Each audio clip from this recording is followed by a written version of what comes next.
Hey guys, this is Bill Overs Jr. You're listening to 30 Screams or Less podcast. Keep listening. Warning, 30 Screams or Less may contain spoilers about movies that have recently been released. If you haven't seen the movie, go watch it, come back, and enjoy the show. Or, if you don't want to waste your time watching the movie and rather have two random horror dudes watch it for you, we got you covered as well.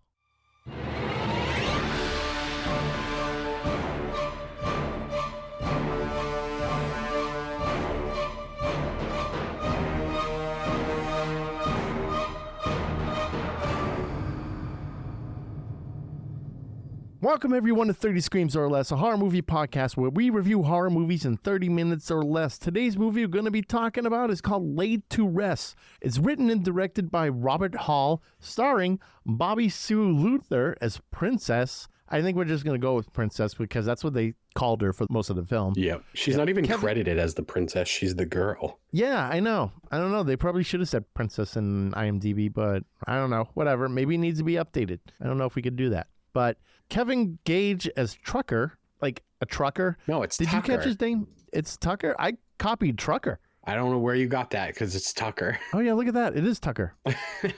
Well, he was a trucker. Tucker the trucker. Tucker the trucker. Yeah, brother. Yeah.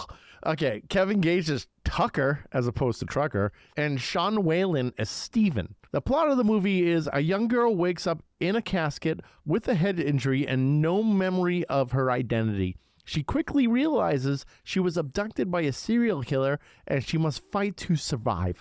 But before we get into it, Corey, last night I was looking in the mirror and you know what? My beard was looking gnarly. And I said to myself, I can't look like this. I got to do something. So I decided to break out Beard Octane's beard wash and conditioner along with their beard oil. And dude, my beard looked amazing. I'm glad you turned me on to Beard Octane. Yeah, of course. Like I said, I've been using their products for years and I can vouch for them. And whether you're pounding IPAs or chopping wood, you got to look your best. Visit beardoctane.com and use the code 30screams10 at checkout for a 10% discount. It helps us. And like I said, the products are absolutely incredible. They're local too. They're based out of Connecticut. So help them out and support small businesses. We're not just slinging beard grooming supplies. We've been using them for a while. Yeah, we have. 30 Screams or Less starts now. Corey, what did you think of Laid to Rest? I think this was a lot of fun.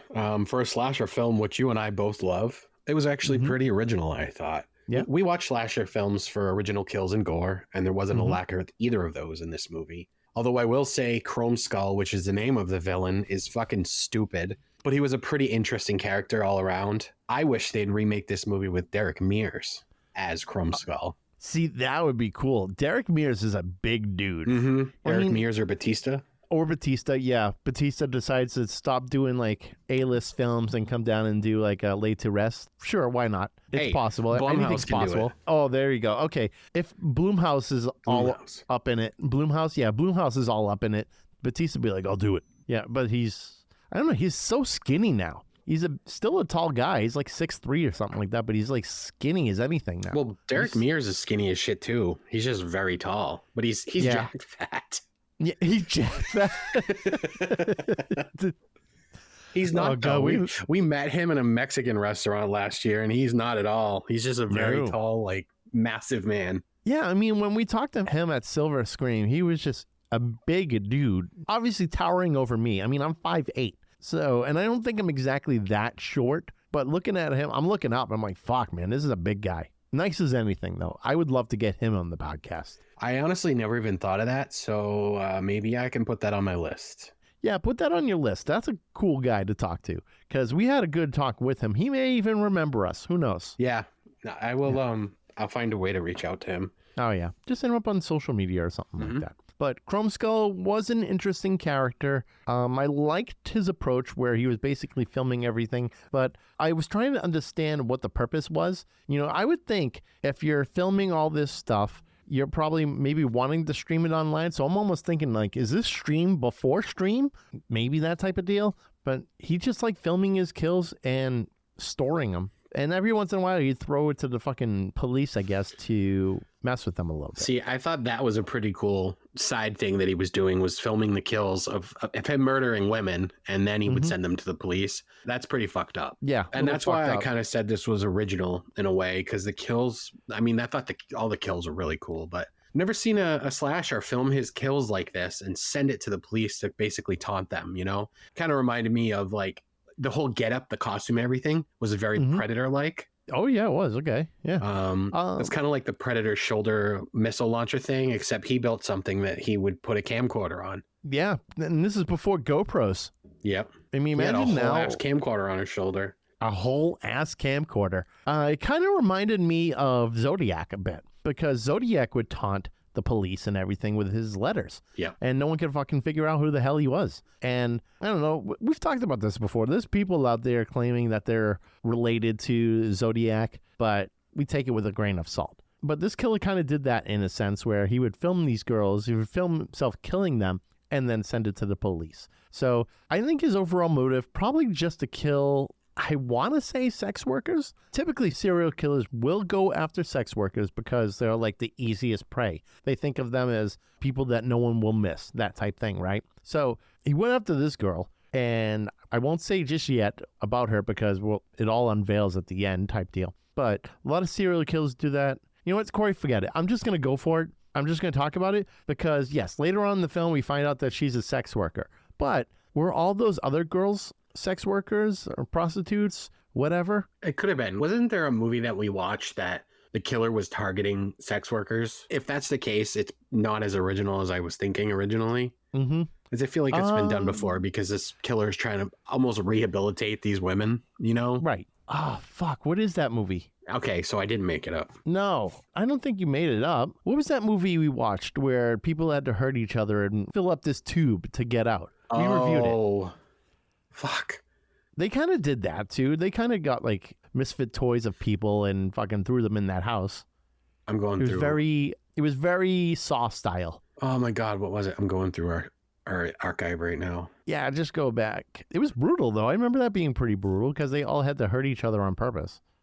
So you'll find it. But he was kind of killing all sorts of people. It really didn't even matter. Even though his whole barn of dead people in coffins were definitely women. I didn't see any guys in there. That was insane. He, like you said, he had a whole ass barn full of coffins. Yeah. And I'm thinking to myself too, these coffins, man, must be expensive to rent. Or buy, I should say, because you have to buy some of those coffins if you're going to be putting blood all over it. Unless they buy them, they put blood all over it, and then maybe they sell them back for half the price. They're like, we'd like to return this, and a funeral director fucking sells it to someone else. I don't know. But that place was fucking full of caskets and people in them. And I especially loved this one scene because it was so fucking ridiculous. And there were a lot of ridiculous scenes in this. I had a hard time trying to get past a lot of the technology aspect because technology changes so fast, man. You and I know this. Mm-hmm.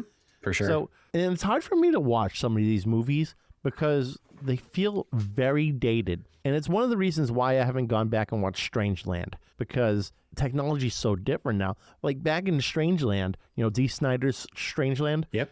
It was chat rooms. And he would do a video and send it to like the cop, but it was so fucking grainy and pixelated and everything. I'm like, oh, this is like back in the AOL days and everything. Yeah. And this was back in the days where the cell phones, you're still using the QWERTY for texting. It's not fucking smartphones, nothing like that. And there's still some tech though. So it seemed like the killer was a little advanced in that aspect. I mean, he had the GPS in his fucking car, and like he was still using tapes though for these cameras. So quite dated. And one of the Opoils, you've seen It's Always Sunny in Philly.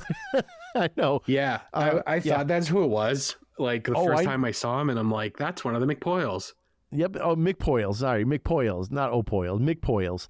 Yeah, it's one of the McPoyles. I see it, and I'm like, yep, I know right away. Knew it right away. So one of the McPoyles, he's on the internet. He's like, I don't have a traditional phone. I just go on the internet. And they're trying to get help from the police. He's like, I can email them. I'm like, good luck with that.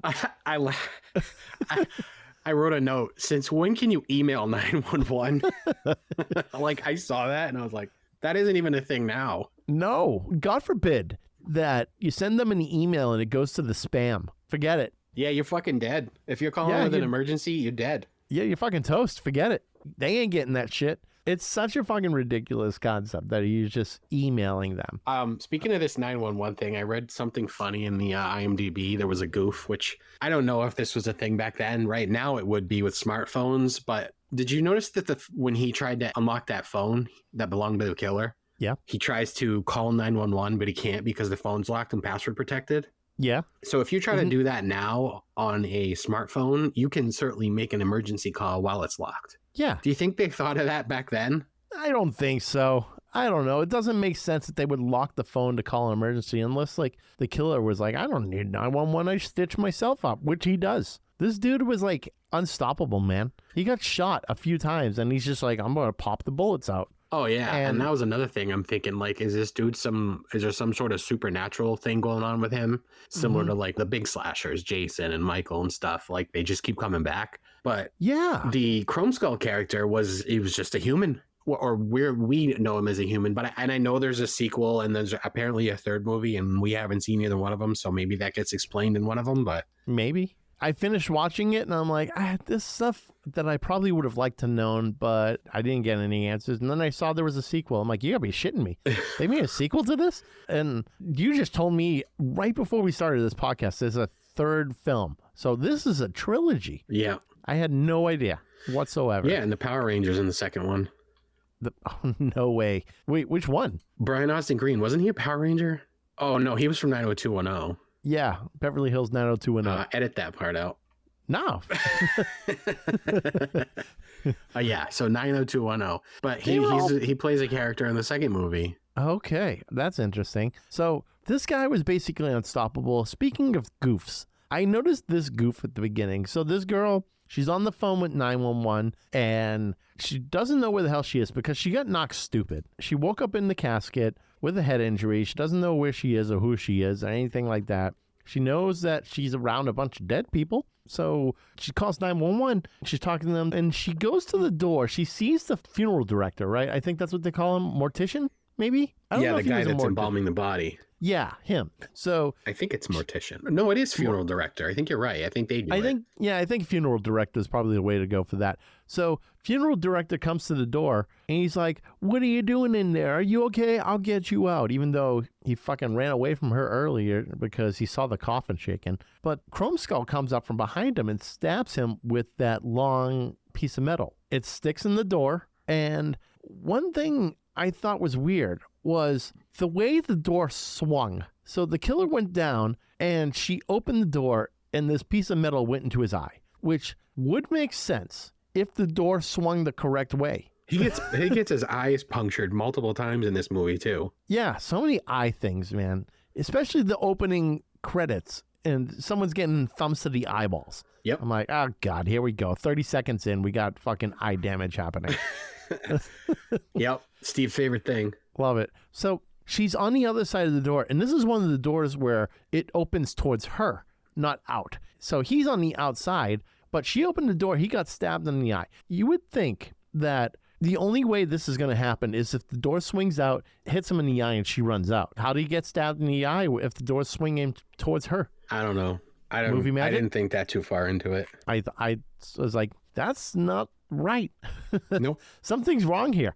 So I think you're the only one in the history of humankind that has seen that has had that thought about this movie. leave it to me to be like nitpicking how a door swings. Yep. No one else has ever done that. I'll throw it up on IMDb. You lost me. Who knows? I lost you? Yeah. All right. Fair enough. I'll lose a bunch of people on IMDb too. They'll be like, what are you talking about? This man is talking about door swinging. You just ruined our ratings. Now it's a 2 out of a instead of a 3. Whoops. Yep. Drop your rating. What? Drop your rating. Drop my rating? I'll drop my rating for that. No, because the rating was saved because of one aspect. And daughters. They played daughters in this fucking movie. Did you notice that? No. I fucking lost it. I was like, this is daughters spelled backwards. This song is fucking great. This album is great. Daughters, I think it's Hell Songs. I get them both mixed up. I get Hell Songs and Canada Songs mixed up all the time. So Both banger albums. yes, both banger albums regardless. Oh, I'm sorry. It's not daughters spelled backwards. It's daughters spelled wrong. So The song is called Daughters Spelled Wrong, and they played it. I'm like, no fucking way. This is sick, because I love that album. It's like one of my favorite albums. It's fun to listen to. If you like noise music with crooner type singing, it's great. With what type singing? Crooner, like your Frank Sinatra type sound. I've been called a sinner, wrongdoer, evildoer. Okay, yeah. You get it now? Mm-hmm. Yep. So Okay, makes sense. That's what I mean by your crooners, your Richard crooners? Cheeses. What? Crooner. Crooners. Mm-hmm. Not crooners? No. Crooners. Crooner just sound bad. Yeah. Okay, that does sound bad.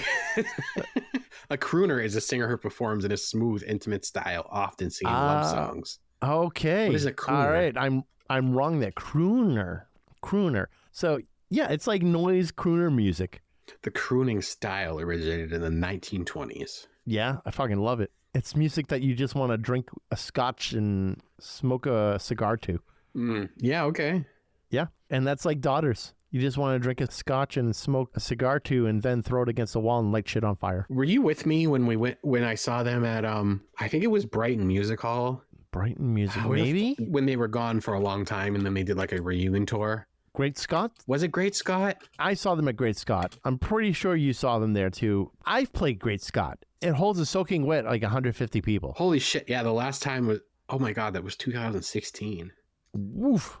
Damn, that was that long ago? 8 years? No, longer because it's 2025 now. 9 years. 9 years. Fuck. I had no idea. Yeah, I just looked it up. There's a video on YouTube. 10/24/2016.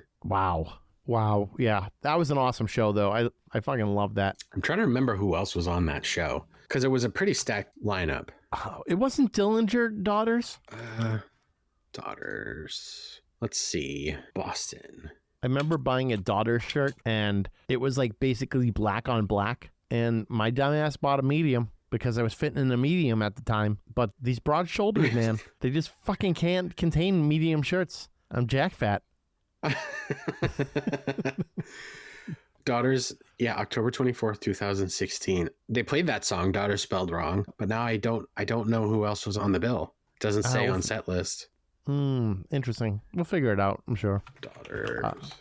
I bet if I look up my fucking ticket book, I'll find it in there. If they had tickets. Daughters. I feel like Great Scots is kind of the place where it's like you buy a ticket online and you just tell them you're there. Mm-hmm. Places do that. So maybe that's what happened. I don't know. I'll go through my ticket book. I have a ticket book that fucking spans years, man. Next time you come over, you'll have to see it because it's something to check out. I'm sad that I wasn't smart enough to do that when I was younger, but I'm trying to go back and like update my Setlist FM with things that I've never put on there before. Yeah. They were just by themselves that night. Really? Yeah. Daughters, All right. October 24th. Good for them. Okay. I would have loved to play that show, but we're not that style. That sucks because that they just didn't play that night, or they didn't have any openers that night. But the rest of the tour, the Body opened, and I love the Body. Oh yeah, that's right. That's the fucking weird band that plays a banjo, right? No, it's two members. There's like synth and guitars, and then someone just screaming in a high pitched voice. Oh, I'm thinking "Show Me the Body." Which is also funny because apparently they played the Paradise Rock Club with Show Me the Body in 2019. Oh, Daughters did? Yep. Or is it the Body and Show Me the Body? No, it was Daughters, Health, and Show Me the Body. Okay. Can you imagine if there was a Bodies show and Show Me the Bodies at the same time? Like they're both just opening for each other? Yeah, Drowning Pool opened too. Yeah, and just let the bodies hit the floor and they both just fall to the floor. Every single date, they just fucking make it a shtick. Fine. Fuck yeah. Let's get back into the movie. Oh, yeah. I forgot about that. Yeah, we've been sitting here talking about fucking music instead. So this is, it's 30 screams or less. They're all screaming at some point or another in those bands. So. Yeah, there's more than 30. Yeah, we're on brand, I guess. So where was I other than talking about Daughters? Oh, yeah, we're talking about points, talking Daughters. About Daughters playing. Yeah, I actually enjoyed the soundtrack. There was some pretty cool bands on it. Suicidal Tendencies was on the soundtrack. So I have this like pet peeve about movies that play songs to play songs, and they're just placed very oddly in movies. Yeah. And I feel like Laid to Rest did that a lot. They just played the hits of that year. Is it kind of like Freddy versus Jason where they do that, even though that's a pretty banger soundtrack too? Same idea. Same idea? Exact idea. Yeah, okay. I get what you're saying. it was like the hot song at the time. They just threw it in there just to have it in there, even though it really doesn't add anything to the story and nothing. That's how It's I just felt. okay. Yeah, I can see that. What was another movie that kind of did that? We won't talk about The Crow. The Crow did it, but it was done so tastefully. So yeah, well, like movies with actual soundtracks, Queen of the Damned, Yeah. classic soundtrack, but Yeah. it had all original music done by real bands, right? That was all Yes. original music, right? It was Jonathan Davis who. the guy Oh, from we're going into Disturbed. Korn again. We're talking Korn again. So Jonathan Davis wrote 3 songs for the album, and I think just kind of did the score for it. Didn't you So we say did the that there's a score, and then version he of wrote a them? few songs. What's that? I was gonna say, didn't you say there's a version of the soundtrack out there with just Jonathan Davis doing everything? Yeah, There is. But- Okay. it's out there, but Sony will not let it go. They're being dicks. Yeah.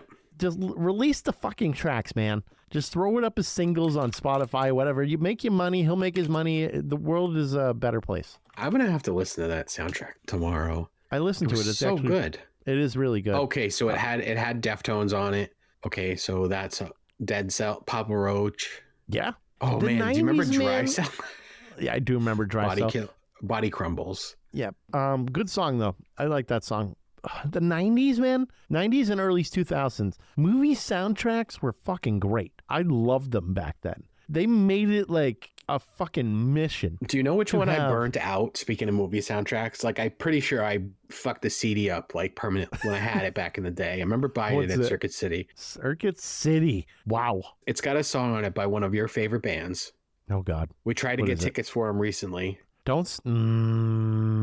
Lost Highway. Yes. I fucking knew it. So I knew Perfect it. Drug. Oh man, Yeah. that song. I would fucking kill to see that live. So back to the story, soundtrack. I get it. They kind of throwing that shit in there. At least when I heard Daughters, I was like, that's fucking cool. So the acting in this movie, fine. What did you think about the acting? Yeah, it was fine. I mean, it was Lena Headey was in it, but only very briefly. I was excited to see her, and then she was gone. Lena Headey. Yeah, she's Cersei in Game of Thrones. She's in the very beginning of this movie. Oh, I didn't even know that. See, yeah. I've never watched Game of Thrones. Oh, okay. Yeah, so she was a major character in Game of Thrones. Mm-hmm. And obviously this is 2009, so she was in that too. She just looked much different. She was the brunette in the beginning of the movie, Cindy. Oh, okay. Yeah. So the wife? Was it the wife? Yes. Okay. All right. I also found that kind of funny because, she was the wife in 300 too, wasn't she? Yeah. Oh, okay. I didn't dive down that rabbit hole. She's So- a great actress. So yeah, she played Queen Gorgo in 300. Okay. Yeah, She was she's in the a good Dread actress. remake. Yeah, she's in That's a pretty right. big career. Good for her. Yeah. I didn't even put 2 together. I had no idea. So must have been like an earlier role of hers. Obviously, she had a small role. She died pretty quick. She played the wife. She had a few scenes, and then the husband went off with the other girl that was like kind of the main interest of the killer, the one that he wanted to kill the most. So I found it interesting that Tucker/Trucker was driving his truck home and picks this girl up on the side of the road, decides to bring her home to his wife. Like, I'm thinking to myself, like, how well would that fly with most wives? True. So Yeah. also, side note, you mentioned the truck part. Was I the only one that thought at that scene that Tucker was going to end up being the killer? Because he was Fuck yes. pretty much built the same way. Oh, God, yeah. I was expecting some sort of weird twist about how Tucker is one of the killers. Or something. Yeah, they were going to do something Ghostface-ish. Yeah, I was Okay. kind of thinking that because he's helping out with the bodies, bringing them in from the car, and he's so nonchalant about it. And I'm just like, that's where the scene I was like, I am fully expecting this guy to be the killer. It didn't make sense though that he was the killer because we saw scenes with the killer actually chasing him and Yeah. trying to attack him. You're right. So I was like, he's not the main killer. If anything, he could maybe be a secondary killer, like Scream. And I was thinking that solely because he's helping Steven bring his mother's corpse in the funeral home. And I find it funny that they went back there anyways. Whatever. Good for them. So he's there. He's very nonchalant, very cool about all these dead bodies around. And that's why I was thinking maybe he is a part of the killer. Maybe some fuckery's happening there. But no, that wasn't the case. He actually ended up being one of the good guys. Eventually does get stabbed by one of the coolest knives I've ever seen in a movie. It's a giant Rambo knife. Yeah, the giant Rambo knife serrated on both sides. Yeah, which he That used to thing- hack somebody's head off. He literally Oh my like a God. saw. Oh, yeah. Speaking of that, so in that barn we were talking about earlier, where all the caskets and bodies were in those caskets, Yeah. there was one girl that was tied up, and she's basically nude, has underwear on, but she's just laying there tied up on top of another dead body. And Princess is trying to help her get out, and the killer is just fucking hanging out in the background, just watching this lunacy happening. Like, all right, what the fuck are you doing here? This is ridiculous. She gets up, throws a knife at him, and completely misses. I'm like, I laughed okay. out loud when that happened. I thought it was the dumbest plan for her and Steven to go outside and try to lure the killer in this barn where they're basically cut off. They're cornered at this point. What is she going to do? She's going to take this knife and try to stab this guy? He's a certified serial killer. I'm fairly certain she stands no chance whatsoever. Zero chance. So she takes a knife, throws it at him, completely misses. Says to the girl, "Don't worry, I'll be back with help." Runs off. Killer She'd goes, had enough. okay. Yep. Killer goes over like, okay, I guess I'll just cut this girl's head off. And he does. And she's still in there watching as it's happening. She basically just lied to this poor girl, or just for some reason thought maybe the killer would chase her and let the girl fucking hang out there and be dead. I don't know, man. I thought it was funny, though. I got a good kick out of that fucking scene. Do you think it was meant to be funny, though, or was it just corny, bad filming? I want to say that was corny bad, but who knows? Maybe the director was doing something funny, like, I'm going to do something ridiculous here, and everyone's going to get a laugh out of it. Maybe, And yeah. Maybe. Sometimes they do that. If that's the case, then well done. I did get a good laugh out of that. So I think we could just wrap forward to the point where we run into like these two kids. They're driving in this car, and they almost run down Tucker and Steven on the side of the road, who are asking for help. And they're listening to this fucking song, man, that is completely absurd. I wrote the lyrics down because it was too good to not fucking remember. I remember hearing it, but I didn't make any notes about it. Something bitches. I'm gonna Sexy just- bitches are my favorite kind of bitches. Yes, yes. Sexy bitches are my favorite bitches. And it's just looping. Yep. I'm like, oh man, that was stuck in my head for the rest of the night. Now you're I'm going to have it sitting- stuck in your head for the rest of tonight. I'm sitting there doing dishes. I'm like, sexy bitches are my favorite bitch. We're going to be playing Fortnite after this, and you're just going to be singing it. Sexy bitches are my favorite bitches. It's so stupid. I guess they were on their way to Atlanta to go to a rave. So they just so happen to enter this store, and they're trying to buy beers. Princess comes in. At this point, the killer managed to kind of track her down in his car, who he had full access to. Like, he had all the electronics and everything fucking squared away in that thing. Locked her in, found her, told her she needs to go inside and get him a new tape. So, okay. The fucking battery light was on like the whole movie, too. I noticed that. I made a comment. I was like, this dude needs to charge his camcorder. Yeah, he must be using really bad batteries because it is just blinking red the whole entire time. Even on the recording that is going to die. Batteries never died, but he ran out of tape. I know, go figure. Runs out of tape, batteries never die. All right then. So she's at the store. These kids are trying to buy beers. And then you have this fucking young looking clerk at the place. And he sees some fuckery happening. He sees this guy, this killer, Chrome Head. What is it? Chrome Face? Chrome head? You said Chrome Head, Chrome Face, not Chrome Skull. Chrome Skull. Chrome Skull. Imagine Chrome Head and Chrome Face. I don't even know if those would be any better. As a tag team? Oh, well, as a tag team, maybe. Chrome Head. Chrome Domes. And Chrome Skull. The Chrome Brothers. Sounds like a Vince McMahon name if I heard anything. Well, that's going to end up in AEW now. Yeah, you're going to be the Chrome Brothers. You'll be Chrome Skull and you'll be Chrome Face. I love it. And you'll be managed by Chrome Head. Call yourselves the Chrome Crew. The Chrome Crew. Chrome Crew. Yeah. NW Chrome. NW Chrome. That would have been the NWO, and everyone just dresses up Chrome or whatever. It'd be NWC, right? Everybody dresses up like Chrome Mega Mans. Yeah, exactly. NWC for life. New World Chrome.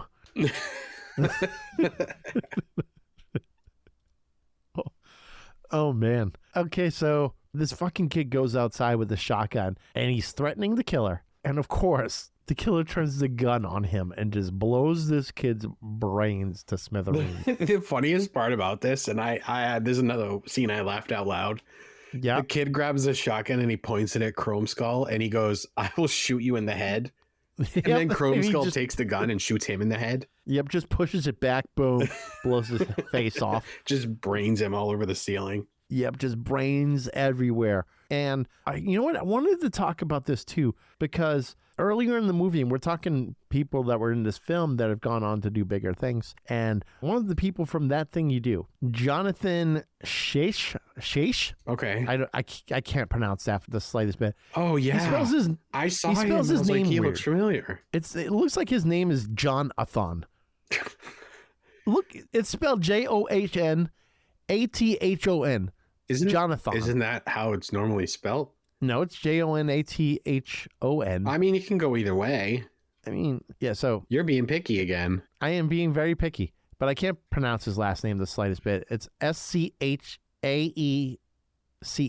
Shaish?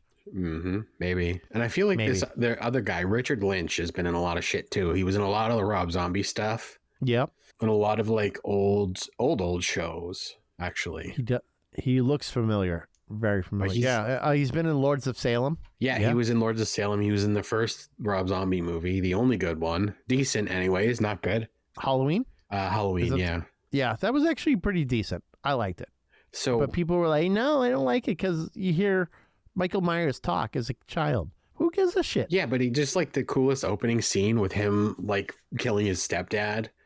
Oh, yeah. And then like, obviously we don't like animal abuse, but that's what he did before he started killing people. And I'm pretty sure his dad was the first person he killed in that universe. Yeah, dude, all serial killers. Well, actually, I don't want to say all serial killers. Most serial killers start off by killing animals. Yeah, because like Dexter did. Yeah, they all do it. I don't know what it is, but it's just kind of in their DNA to start small and end big. And I think it's just, that's their way of working up to killing people. Mm-hmm. That's it. So brains everywhere on this kid. Oh, yeah. Well, the reason why I brought up Jonathan is because his kill was so absurd. The knife through the face or the cheeks. Oh, yeah. Right through each cheek. Yep. And sliding the knife up, like his face falls off. Yeah. He just, more with that serrated knife he was using, he went back and forth with it and like cut him down the middle. Like, yeah. He just started kind of hacking a little bit and then like freaking just slides up. And his face fell off like butter. Yeah, cooked. Cooked. Just absolutely cooked. That's what I'm saying. Like, the practical effects in this movie are great. I thought all the kills looked awesome. Yeah, I will say that the kills did look great. Whatever there was for practical effects was great. I don't think they used a lot of CGI. Maybe on the head getting blown off scene, maybe that. Probably the only thing. Yeah, I think that's maybe the only aspect. Otherwise, everything else looked great. I don't think they were actually like CGI heavy though back in 2009. Like, was CGI really even a thing yet? It was. I mean, when did fucking Jurassic Park come out? 96? I don't know. Jurassic Park, let's see. 93. 90. God, even earlier. Yeah, okay. But that was also Steven Spielberg. Yeah, and also there was Terminator 2, which was also in the 90s. So they were really starting to dive into CGI, which... Terminator 2? 91, damn. Those still hold up to this day. Mm-hmm. It's wild to see like the T-1000, how they did him, and looking back at it almost, 40 years later? Oh, not 40 years, like 30-something years later at this point. And you're just like, this still looks great. So... great effects. Terminator 2 had a budget of $100 million, which is fucking pennies these days. Arnold Schwarzenegger earned $15 million as his role as T-800 in Terminator 2. Yeah. Right. So Terminator 2 had a budget of around $100 million. Mm-hmm. So Schwarzenegger's paycheck was about 1% of the total cost. Schwarzenegger's pay was based on a per word rate of around 21,429, which is considered one of the most notable in history.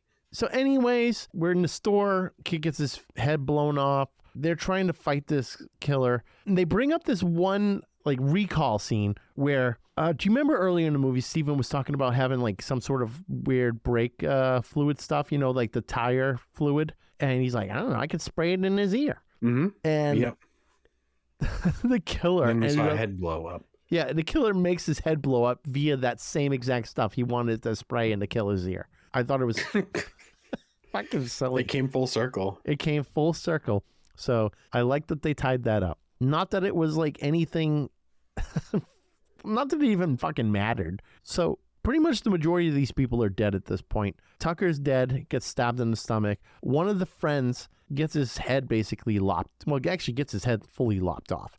Steven's dead. His head exploded. So it's really just Princess and the killer at this point. Princess is hanging out in the fucking refrigerator trying to get away from the killer. The killer shows her who she is because he filmed her before he fucking whacked her head with a baseball bat. And we find out that she's a sex worker. So he paid her for a blowjob and just ended up whacking her in the head with a baseball bat instead. So yeah, he hits her with a baseball bat, and that's pretty much where the footage ends. So she's realizing now, like, oh my God, I'm a prostitute. And the killer, like, she knocked the killer's mask off his face. And what I didn't bring up is Steven somehow manages to get a hold of the killer's briefcase, and inside that briefcase is glue. So I don't know how Steven became this scientist, but he's like mixing these chemicals and he puts it inside the glue. I don't know if it's a thing he knows because he's a funeral director by profession. No, Steven wasn't a funeral director, was he? He was like just a guy that hung out at home on the computer. Yeah, no, it was a different guy. Yeah, okay. So yeah, Steven, the one who got his head blown up by tire fluid stuff, he somehow manages to be like, I know this glue, it's super glue, and he's pouring stuff inside it. I don't know, making some sort of acid or whatever. And the killer later on has this mask knocked off by Princess. He puts the mask on and it starts melting his face. And Corey, I shit you not, here's what I'm thinking. I'm thinking we're getting another Headless situation. You know, where he just rips his face off and it's just bones? Uh-huh. That's exactly what I was thinking. He was just going to rip his face off and we're just going to see a bone face instead of the mask. So chrome face, chrome head, chrome skull, whatever you want to call him, chrome face? Skull. Chrome skull is trying to take the mask off because his face is fucking melting. He pulls it off. You see just nothing but fucking his face is just a heaping mess. And he hits the ground. And this is where Princess decides to come out and hit him with a baseball bat to the face a few times. Not end scene fade to black yet. She goes into Tucker's pocket and she gets like the piece of paper showing that who she is. She gets the whole rundown, like that she's been arrested multiple times for prostitution and all this stuff. And so now she knows that she's got a bit of a past. She leaves a note behind with her shit on it saying to the cops, we waited for you all night. They finally show up after her and the guy take off to Atlanta and end scene fade to black. And that was That's it. That's a wrap. That's a wrap. So with that said, I think we can go into our reviews here. Corey, what do you give Laid to Rest? So this is just a 3 out of 5 for me. It was okay. The killer was super menacing and the kills were great. The only thing keeping me back from giving this a higher score is the acting performances were pretty cringe. Mm-hmm. And the music choices were so unbelievably laughable. We get so funny because we kind of differ there. Yeah. Overall, a pretty decent slasher film that I feel went under the radar. Okay, that's fair. So I'm kind of conflicted on this one. Bit of a roller coaster between 2 and 4. So I think I'm just going to even it out, though, and go with 3 out of 5. The practical effects in this movie were well done, but I wouldn't say this movie holds up to the technology aspect, which we talked about earlier. Probably one of the main reasons why I haven't gone back and watched Strangeland, because the technology just doesn't hold up. And this came out 16 years ago. So technology was way different 16 years ago. We've made leaps and bounds since. It's all about fucking AI these days. So the soundtrack was good, and I almost lost my shit hearing Daughters spelled wrong in it. Never in a million years did I think I'd hear Daughters in a fucking horror film. So that was a nice thing to hear. And the story was fine, but had a nice little twist of the funeral director basically being the killer's landlord, which we didn't talk about. Mm-hmm. So that's I thought, fine. Leave it for the movie, or leave it for them to watch. Yeah, we'll leave it for them to watch. I think what kind of killed it for me as well was the acting. It was overall subpar. The story itself was good, but something felt missing to me. I couldn't place it though, but something was just not there story-wise. I don't know what exactly was missing. Maybe I would have liked to have heard something more about the FBI's findings, but My guess is they held it back to unveil Princess as a sex worker. I think maybe that was kind of the whole reason for that unveiling, is to not give out too much information. But it also doesn't explain anything about his backstory. That too. So I don't know if they wanted to risk giving out too much of the backstory, saying like he targets sex workers. So if he targets sex workers, then we would have known Princess was a sex worker. And they unveiled that later in the movie because no one knew anything about Princess because she got fucking knocked stupid and couldn't remember who she was, where she was, anything like that. So I'm thinking maybe they held back that aspect to unveil that part of Princess's story, even though I don't think it would have mattered. I think they could have given it away, but whatever. He's a serial killer, does whatever the fuck he wants, kills whoever he wants. Either way, if you want to check it out, it's on Tubi. All right, everyone, be sure to like, follow, and subscribe on Facebook, X, Instagram, TikTok, Threads, and YouTube. Leave us a 5-star review on all podcast platforms so we can get some more exposure. Of course, tell your friends. Both our intro and outro music are courtesy of Andrew Scott Bell. Be sure to check out Andrew on all major streaming platforms. And if you see Winnie the Pooh, Blood and Honey on vinyl in the wild, be sure to pick it up. We're also part of the Shining Wizards Network. Be sure to visit shiningwizardsnetwork.com. They're an awesome podcast network ranging from wrestling to heavy metal, horror, all that good stuff. So check that out. Visit 30screamsorless.com for all previous episodes and transcripts to go with those episodes. Also, check out beardoctane.com for their whole line of grooming supplies. And be sure to use the code 30screams10 at checkout for 10% off your order. And if there's anything you want us to review, send an email to 30screamsorless@gmail.com or hit us up on social media. Use hashtag 30screamsorless. And also, we have some awesome merch for sale on our website, so definitely check that out. If you go to our website, at the very top, there's a shop link. Click that link, and you'll see all sorts of shirts, hats, mugs, things like that. If you buy it, it helps going towards our hosting costs. I'm Steve. I'm Corey. And thanks for listening to 30 Screams or Less. And don't forget to drink your beans.